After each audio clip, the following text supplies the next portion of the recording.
sensações aqui. Bom dia. Bom dia. Bom dia. Moshe Rabbeinu, ele está ainda no Har Sinai, lá em cima. Ele recebeu a Torá, a gente viu semana passada, recebeu os 10 mandamentos. E Hashem, ele começa a passar para ele a Torá. E Deus viu necessário passar agora as leis da construção do Mishkan.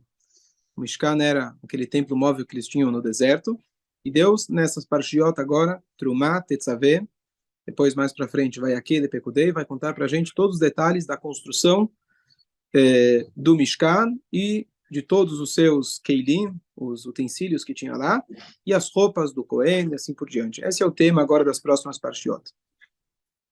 Então, eu queria pegar hoje um detalhe, para mim, pelo menos, me intriga bastante, que é o seguinte. Dentro do lugar mais sagrado do templo, você tinha o Aron HaKodesh, que era a arca sagrada, e dentro dela você tinha os 10 mandamentos, as tábuas dos 10 mandamentos. As primeiras tábuas foram quebradas, também foram colocadas lá, e as segundas tábuas ficavam lá. Então, esse Aron HaKodesh, em cima dele, a Torá manda fazer um kaporet. Kaporet é uma tampa, e em cima, sobre essa tampa, Deus manda colocar os querubim. O que eram os querubim? Eram, na verdade, uma imagem esculpida de ouro puro, e eles formavam o formato como se fossem dois anjinhos, duas crianças olhando para a outra e com asas, e ficava lá. E lá, na verdade, era a linha de transmissão, a antena de Deus com Moshe Rabbeinu, de lá saía a voz quando Deus falava com Moshe Rabbeinu. E a pergunta é, quem lê os 10 mandamentos? Primeiro mandamento, eu sou teu Deus. Segundo mandamento é, escute sua esposa. Sim, querida. Então, segundo mandamento, não faça para você imagens. E como que Deus, que fala, não faça para você imagens, no lugar mais sagrado, ele manda você fazer, esculpir uma imagem. Mas ele fez. O Hashem fez. Ele mandou fazer. Então, essa é a resposta. A resposta ele deixou, ele mandou fazer, vamos fazer para acabar. Será que dá para a gente minimamente entender por que será que ele deixou, mandou fazer ainda no lugar mais sagrado esses querubim? Essa é a pergunta. Um motivo bom. Um bom motivo. Até porque também ele manda repetir também, depois vai bordar os querubins nas cortinas. Vai ter mais lugares que vão fazer uma lembrança dos querubim. Mas aqui é literalmente uma estátua. Literalmente uma estátua. Mas você não está idolatrando essa estátua. Boa. Boa. Você não vai estar idolatrando a estátua. Vamos ler alguns detalhes em relação a isso. O cuidado que a gente deve ter, e a Torá tem, para que isso não seja a idolatria. Mas mesmo assim, estranho. É estranho. Estranho? Tamaskim? Tá. Mas não faça para você, no caso, os querubins não é para você, é para o Mishkan. Na verdade, a linguagem que a Torá fala lá atrás, lotasun iti, não façam comigo. Não faça comigo. Tá? Os 10 mandamentos você fala, lotaselecha, não faça para você. Mas quer dizer fazer para você a princípio? Não faz. Não faz. Tudo bem, Deus mandou fazer, eu vou fazer, não tem dúvidas. A Torá mandou, é permitido e assim por diante. O que não está? Está invertido.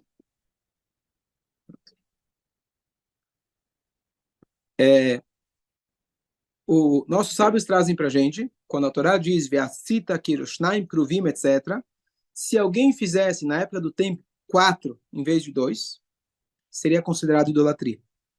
Ou seja, se você mudar uma vírgula do que está lá, ele já vira, não somente inválido, ele vira idolatria. Ou seja, dá para entender que aqui realmente é uma exceção especial, específica, que Deus falou, olha, faz desse jeito eu quero. Se você mover uma vírgula, ele já vira, não somente inválido, ele vira completamente idolatria. Seria como se fosse uma idolatria. Então, o comentarista chamado Riskuni, ele fala, olha, os dois eram virados, a Torá fala, Ish el Achiv, um para o seu irmão. E a ideia é quando você imagina uma idolatria, a idolatria está virada de frente, e você vai lá e venera ela frente a frente. Então, para tomar esse cuidado, já garantia, a Torá fala, não, eles estão lado a lado, virados um para o outro. Já. Não só isso, não só que eles estão um virados para o outro, então quem tivesse lá no Mishkan não estaria virado cara a cara com eles. A Torá ainda fala o Tupneiem ela caporet. A face dele estava para o tampo, ou seja, eles estavam olhando para baixo. Então, mais ainda, garantindo que não vai ter algum tipo de similaridade com a idolatria. Essa é as duas explicações que ele traz. E a terceira coisa que ele fala, que justamente ficava num lugar que era totalmente inacessível. Se você colocasse lá fora, talvez a turma ia passar, ia tornar isso talvez algum tipo de idolatria. E a gente tem algumas passagens na Torá que pegaram objetos sagrados e usaram como se fosse um amuleto. Então você tem o efod, por exemplo, que na época do Tanakh eles usaram isso como uma vestimenta, usaram isso para como se fosse um amuleto, e eles foram criticados por isso. A gente vai ter, quando o Micha, ele foi lá e pegou a tábua, que estava escrito lá o nome de Deus, que era para levantar o túmulo o caixão de Yosef, e ele usou isso para fazer a idolatria do bezerro de ouro. Então tem que tomar esse cuidado. Então aqui ele diz, aqui não tem o problema, porque ela está no lugar fechado, ninguém tem acesso, e o único que tem acesso é a pessoa mais sagrada. Um dia mais sagrado, pode ficar tranquilo, não vai ter mau uso dos querubim. Mas para que buscar explicação se ele mandou fazer, você faz e pronto. Boa. Você é o cara do exército que assim tem que ser. Deus mandou, falou, Deus mandou, a gente faz. Mas Deus falou para a gente nascer venishma, a gente tem que fazer e ouvir. Temos que tentar entender a Torá. A gente sabe que, no final das contas, ele que manda, o que ele mandar a gente vai fazer. Mas a gente tem que tentar entender, a nossa missão é tentar entender. Rabino, mas com todos esses poréns que estava olhando e etc. Todos os etc. Ainda não justifica. É imagem, Ainda é imagem. Ainda é imagem, sim. Concordo. Vamos tentar construir o pensamento. Então, por enquanto, a gente tirou, digamos assim, o risco de parecer idolatria. Então, tá bom, não tem proibição, beleza. Mas por que eu preciso? Você já me tirou o problema, mas poderia ficar no neutro. Não faz e pronto. E aqui, na verdade, primeiro, a resposta nessa pergunta vai ser, como o Marcelo falou, Deus mandou, Deus falou, está acabado e acabou. Mas um detalhe interessante é o seguinte, a pergunta, talvez principal, é para que a gente precisa, não dos querubim, para que a gente precisa do Mishkan? Por que Deus mandou construir o Mishkan? Deus não está em todo lugar? Então, para que ele fala, olha, construa um local, um lugar para mim? Deus está em todo lugar. Você riu por quê? Para quem na sinagoga? Deus está em casa também, não é isso? Certo? O cara reza no cótel. Sabe o que é cótel? Parede. Ele reza em casa. Outro diz, Rabino, eu fui no Bait. Não na sinagoga, Bait. Bait é na casa. Certo? Então... O Tzemach Tzedek que explica que Deus está em todo lugar, que ele preenche e envolve de modo oculto, mas o Mishkan não podia se revelar. Então, tem uma explicação se não me engano, do Maimônides, ele traz de que originalmente não ia ter Mishkan. A ordem do Mishkan, tudo bem que Deus já deu para Moshe agora, etc., mas ele só se fez necessário porque o povo fez o bezerro de ouro. Então, já que aí fora Deus fala, um dia você me quer, outro dia você não me quer, então eu vou garantir que pelo menos um lugar aqui na Terra eu vou ter onde eu vou poder entrar. Então, qual é a diferença de uma sinagoga para a tua casa? Qual é a diferença de um Mishkan para o resto do acampamento? Lá no Mishkan você tinha lugar mais sagrado, lugar menos sagrado. Em volta ficava Moshe com a família, os leviimos, a tribo mais elevada. Depois em volta ficavam as outras tribos, etc. Qual que é a diferença de Kedushá? Então, na verdade, é um nível de revelação espiritual de Hashem. Deus vai falar com Moshe, vai falar com ele de lá. Se ele estivesse em outro lugar, talvez não ia falar com ele. Então, lá você tem uma revelação maior. No primeiro templo, o Kodesh, o Kodashim, dentro do lugar mais sagrado, você tinha a arca sagrada que ela não ocupava espaço. No primeiro templo, você tinha 10 milagres constantes que aconteciam lá. As pessoas poderiam se prostrar e tinha lugar para todo mundo e assim por diante. Então, você tinha uma revelação muito grande lá. A gente perde a sensibilidade. Talvez você pode entrar na sinagoga e não sentir. Mas lá você tem uma presença de Hashem muito mais acessível, revelada em qualquer outro lugar. Então, na verdade, Hashem ele usa lugar físico, no caso, um objeto físico, e ele manifesta a sua presença através deles. Então, nada mais é esses querubim de que mais uma maneira onde Deus decidiu, na verdade, fazer esse elo, essa plataforma de conexão entre o espírito e a matéria. É uma coisa mais simbólica, né? Não é simbólica, não é simbólica. O tefilim não é simbólico. É literalmente a presença de Hashem está lá. Sim, mas eu digo no sentido que você sabe que Deus está em todos os lugares, mas você às vezes está em todo lugar, você não... Agora, quando você tem uma referência, ele é um símbolo, é uma referência que... Mas não é um símbolo só convenção, é um símbolo verdadeiro. Lá Sim, existe uma sim, presença maior. Ele simboliza que sai daquele coisa que eu não estou vendo em lugar nenhum, mas ali é uma É um referência. destaque. É um destaque. Um destaque. Quando você esquece que, sei lá, que está em todo lugar, você lembra que ali existe... Boa, sim, sim. Mas não é só um símbolo. Muita gente encara o judaísmo como simbolismo, folclore. Não. Realmente tem a presença de Hashem maior. Tanto é que o tefilim não posso jogar no lixo. Se fosse um simbolismo, seria uma estátua, alguma coisa assim, mas eu digo simbólico porque, na verdade, ele traz uma referência que referência, está sim. dentro Tá daquele... Digo que a maior certeza é que está dentro da gente. Sim, mas a gente esquece da gente. Por isso a gente precisa da referência, como ele falou. Você esquece que está dentro da gente, mas se você passar na frente de uma sinagoga, você lembra automaticamente de volta. Sim, Hashem. Nós temos Yetzirará. Exatamente. Agora, deixa eu só concluir o pensamento. Então, essa é a ideia, por que Deus precisa de um lugar físico, de algo físico? Agora, no lugar mais sagrado, você vai ter, na verdade, maior contraste entre a matéria e o espírito. Porque, na verdade, lá, como Yaakov vindo, quando ele passa no lugar onde vai ser depois o Beit HaMikdash, ele fala, Vezeh Shara Shamayim. Esse é o portão dos céus. Nesse portão, ele tem que conseguir unir, literalmente, o mundo físico com a presença de Hashem revelada com o mundo espiritual. E nesse momento de maior fricção, de maior contradição, é lá que Deus reside. Então, no Beit HaMikdash, você tem vários objetos que são feitos de ouro. Ouro é o ápice da matéria. O que o ouro simboliza? A pessoa querendo, não é pagar as contas, é mais do que pagar as contas. A pessoa quer extravagância, ele quer matéria. Esse é o simbolismo do ouro. Diz para a gente, nossos sábios, Deus só criou o ouro para o Beit HaMikdash. Não existiria ouro. Avisa a tua esposa. O ouro, na verdade, só foi criado para o Beit HaMikdash. Mas dele justamente simboliza esse contraste. Deus fala, eu vou estar no lugar onde você pode olhar ele com o ápice da matéria, mas é nele que eu vou morar, e falar, não, é justamente lá. E justamente lá, naquele lugar, Deus ele coloca esses anjinhos. Talvez, simbolizando, lembrando a matéria no seu sentido mais literal possível, que seria talvez uma idolatria, como Deus ele fala, se você fizer 4, se você mexer um pouquinho para o lado, você já perdeu. Se você colocar um a mais, um a menos, mexer um pouquinho, já é idolatria.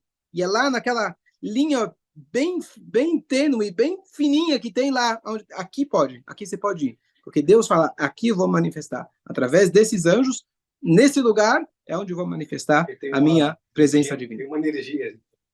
Claro, lá é a energia mais potente que existe. E mais uma coisa muito curiosa, aonde aparece a palavra kruvim na Torá? Tirando aqui. Aonde aparece a kruvim?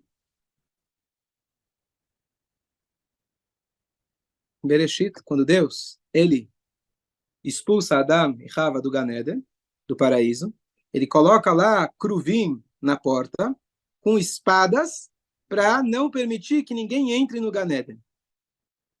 Estranho, mesma linguagem, kruvim, não fala malachim, anjos, fala kruvim. Essa é a linguagem. Será que tem algum paralelo entre os dois? Os kruvim aqui do Beit HaMikdash e os kruvim que estavam lá. Então, lá, na verdade, o que era o Gan Eden? O Gan Eden, inicialmente, quando Deus criou o mundo, era um lugar perfeito. Era um lugar onde Deus manifestava a sua presença completamente. Só que eles erraram, não estavam mais prontos para poder viver nessa realidade. Então, Deus tirou eles de lá e colocou os kruvim, garantindo que ninguém entre. Passou um tempo, o povo recebeu a Torá. O que Deus fala? Agora, eu vou permitir que vocês entrem novamente no Gan Eden. Não o espaço físico do Gan Eden, mas a Torá, as Luchot, a presença de Hashem no Kodesh HaKodashim, você tem esses mesmos 2 anjos que eles não estão impedindo de você chegar. eles aqui estão aqui para proteger. Estão aqui para garantir que vai ser mantido. Então, o simbolismo aqui, na verdade, lembra esses mesmos Kruvim, lá eles estavam te impedindo, falando, olha, você não tem mais como entrar. E agora Deus fala, você tem como entrar. Eu estou aqui para garantir. Eles ficavam em cima da Torá, justamente guardando, entre aspas, a Torá, garantindo que você vai ter o acesso à Torá, você vai poder cumprir a Torá e manifestar o Ganed no paraíso no teu dia a dia, na tua vida. Então, por isso está lá os anjinhos também. Mais um simbolismo interessante. Dúvidas? Por último, o Talmud fala para a gente de que vocês sabem que os Kruvim, os anjinhos, tem a hora que estavam virados uns para os outros, e quando o povo de Israel não estavam unidos, eles ficavam costas com costas. Certo?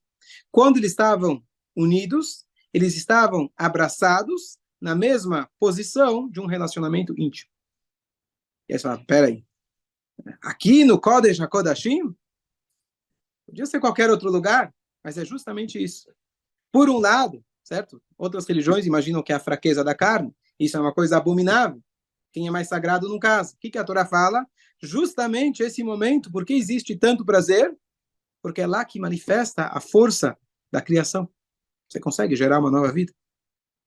Você está, na verdade, fazendo o mesmo papel de Deus. Não existe nada na natureza tão forte como a reprodução. Não só que você gera uma nova vida, você está gerando uma nova vida que vai gerar outra vida, potencialmente infinito. Então, no lugar mais sagrado, você tem a manifestação mais física e mais sagrada ao mesmo tempo. Fala. E a sua opinião, como que está? Eu gosto, as suas perguntas são... Como eles estariam hoje? Então eu vou... Hoje, vou te falar. Vou te falar.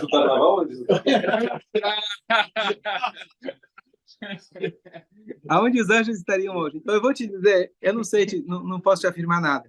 A última vez que viram os anjinhos foi na seguinte situação. Quando os romanos vieram destruir o templo, então, lá no início da Era Comum, ano 80, eles, 70, aliás, eles vieram até o templo, e a gente sabe que o segundo templo foi destruído justamente pela falta de união. O povo estava completamente desunido.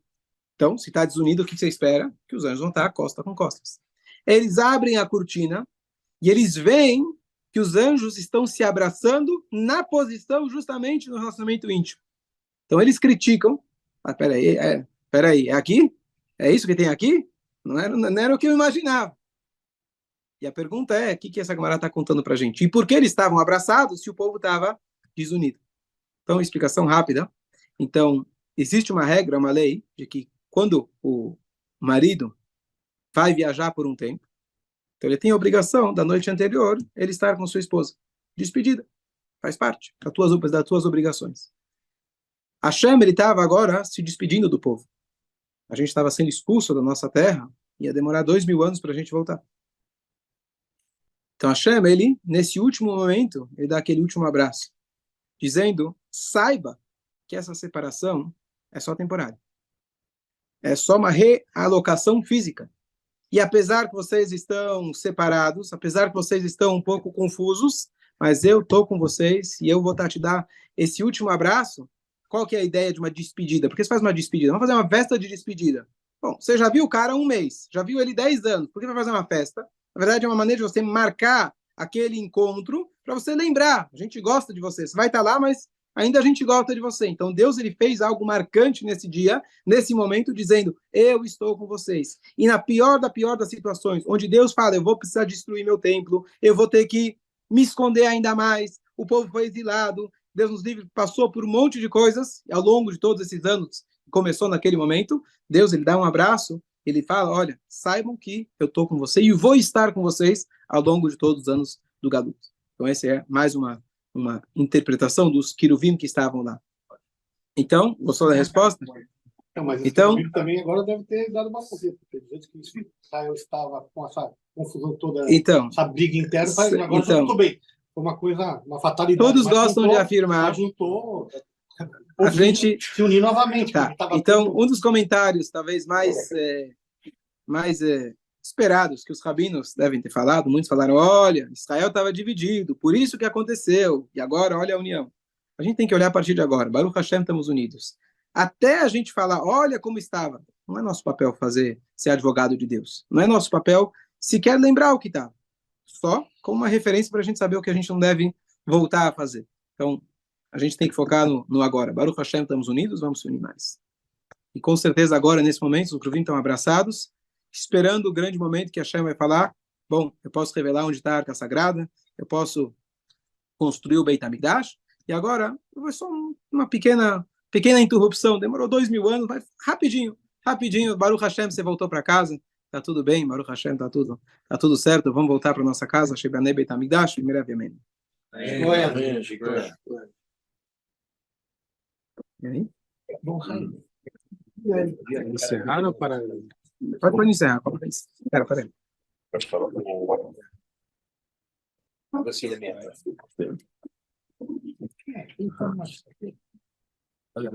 Vou ver.